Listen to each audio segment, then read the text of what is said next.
Hello, I'm Rabbi Elton from the Great Synagogue in Sydney, and this is Ask the Rabbi.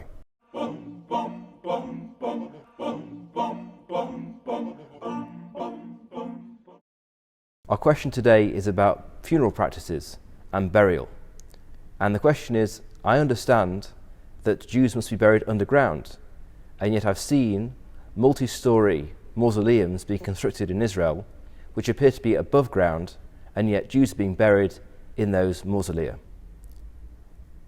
It's true, and it goes back to the Torah and the Talmud and all of the subsequent legal commentators, that a Jew must be buried underneath the ground.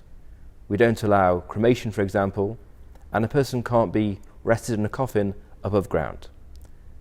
In which case, how can it be that these mausolea are being constructed which are above ground?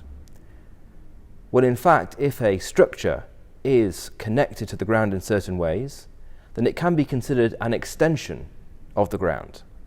Let's take a very simple case. Let's say you had a flat field. You couldn't rest the coffins on the surface of the field. But if you imported a large amount of earth and built a great mound on top of that field, such that it became a hill rather than a flat field, you could indeed bury coffins in that ground, and that would count as being under the earth. Well, something similar is going on with these apparently above-ground mausolea.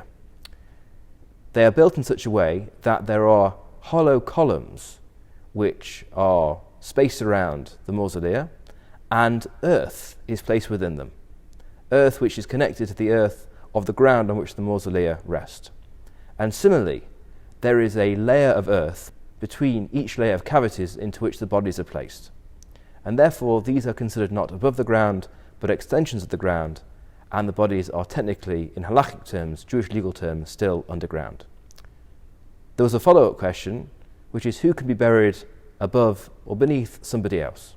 In Sydney, and in the cemeteries which are adopting multi-storey burials of mostly two people, the current attempt is to keep married couples together in a single grave, and not to have people who are not related or connected to each other placed in a single grave, one above the other.